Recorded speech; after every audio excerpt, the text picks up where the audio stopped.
segera menindaklanjuti bagaimana apa yang dirasakan oleh masyarakat dengan harga beras, harga bahan pokok ini. Kita hadirkan solusi untuk membantu ekonomi, terutama ekonomi keluarga dan ekonomi rumah.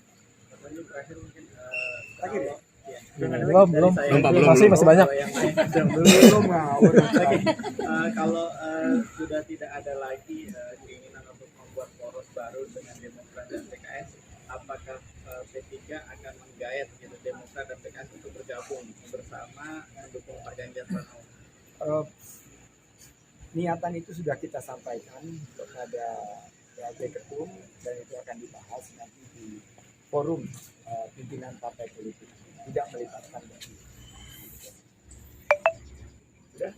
Pak, mungkin Pak, tanggapan sedikit Pak terkait azan ada Pak Ganjarnya Pak. Dari Pak Hasan sendiri gimana gitu Pak?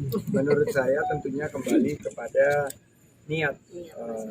Innama amalu semuanya kembali ke niat. Kalau niat itu adalah niat yang baik, mari kita berhusnuzon.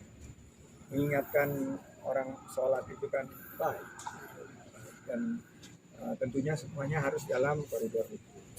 Jadi silakan memberikan tanggapan, dan selama kita memiliki niat yang tulus, niat yang baik untuk kita beramar ma'ruf nahi mungkar seperti yang diperjuangkan oleh P3, ini insya Allah kita akan mendapatkan keberkahan.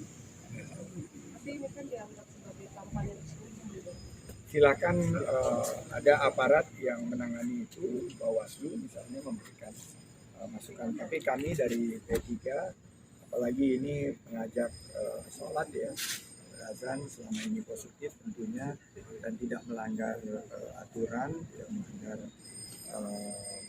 dari segi koridor hukum, tentunya kita tanggapi dengan positif.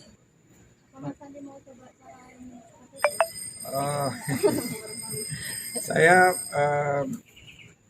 fokus di isu ekonomi. Itu yang P3 perjuangkan, karena memang masyarakat terutama ibu-ibu dan keluarga di Indonesia ini sangat membutuhkan kepemimpinan di bidang ekonomi, dan P3 menawarkan ekonomi hijau yang akan memperdayakan UMKM. Bisa dilihat para UMKM yang juga menjadi bagian daripada kegiatan baru. Pak Sandi, saya bertanya sebagai menteri, yang kemarin yang di Batam itu kan sempat isu begitu, dengan kabarnya itu akan sebagai tempat para wisata gitu, salah satu itu tanggapan Pak Sandi sebagai menteri dalam proses pembebasan lahan segala macam. Ya, saya ikut membahas di awal, dan saat dilaporkan tentunya keadaan sosialisasi sudah dilakukan oleh pemerintah di daerah setempat, dan saya diminta untuk menyiapkan pariwisata yang berbasis pariwisata hijau, green tourism, yang akan menciptakan lapangan kerja. Dan tentunya saat saya melihat banyak video-video yang beredar, tentunya kita prihatin dan kita saling mengingatkan kepada seluruh aparat pemerintahan untuk berlaku secara penuh rasa kasih sayang kepada masyarakat kita sendiri. Karena ini untuk kebaikan Pulau Rempang. Nah, Pulau Rempang ini akan dijadikan pusat industri dan ekonomi hijau. Jadi tentunya kita mendukung penciptaan lapangan kerja, investasi, tapi juga hak-hak masyarakat itu sesuai dengan hukum perlu dilindungi. Kalau memang misalnya harus ada ganti rugi, diselesaikan. Kalau ada yang misalnya uang pelahiman, walaupun secara legalitas mereka tidak berhak, itu juga disosialisasikan. Satu lagi mungkin penegasan Pak, maksudnya itu kan tujuannya baik ya. Maksudnya apakah pemerintah itu tidak mengevaluasi pendekatan berbeda agar tidak ada konflik? Yang ahli ini sebetulnya Pak Jokowi. Pak Jokowi kan di Solo sudah menerapkan sampai 70 kali mengajak para UMKM itu untuk berdialog, dan akhirnya bisa menerima relokasi. Dan ini juga kami lakukan saat kami di Jakarta. Jadi sebetulnya itulah kearifan dari pemerintah daerah setempat pemerintah lokal untuk mengajak warganya berdialog untuk kepentingan dan kemaslahatan bagi masyarakat secara umum. Siap. Kita kan makanya fokusnya soal ekonomi. Kita tanggapannya soal politik. Kak ingin soal BBM menyelamatkan itu gimana? Saya belum terlalu paham gagasan Gus Muhaimin, tapi di saat-saat ekonomi menghadapi sebuah periode yang tentunya masyarakat merasakan ada beban ekonomi ya. Nah ini memang kita harus membantu masyarakat khususnya yang di kelas menengah ke bawah. Yang diperlukan sebetulnya selain BBM adalah harga beras. Ini yang pemerintah harus segera cepat turun untuk mengatasi permasalahan ini. Tentunya juga kita pastikan sesuai dalam koridor good governance atau sebuah kebijakan anggaran yang secara tata kelola itu.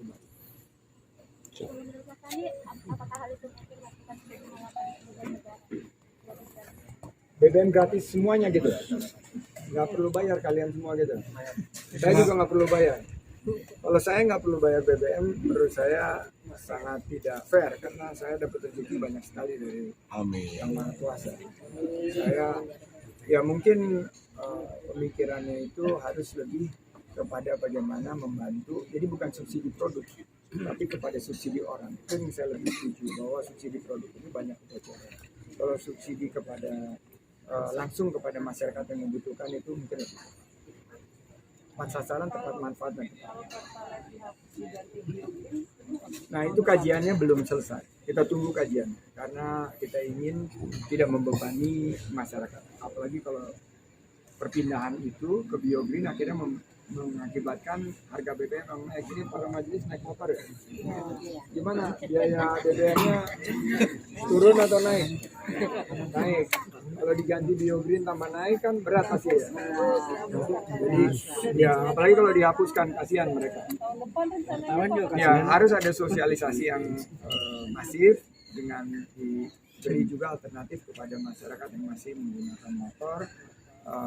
Dengan biaya hidup yang semakin tinggi ini harus ada kebijakan bukan subsidi kepada produk tapi subsidi kepada masyarakat. Harus ada transisi sehingga masyarakat yang masih menggunakan itu tidak akan terbebani. Ya itu kan harus ada, kan kita tahu bahwa itu ada transportasi, ada industri. Nah, tapi kepentingan rakyat lah yang kita utamakan, baik kesehatannya maupun juga. Oke, Pak Menteri, terima kasih Bapak.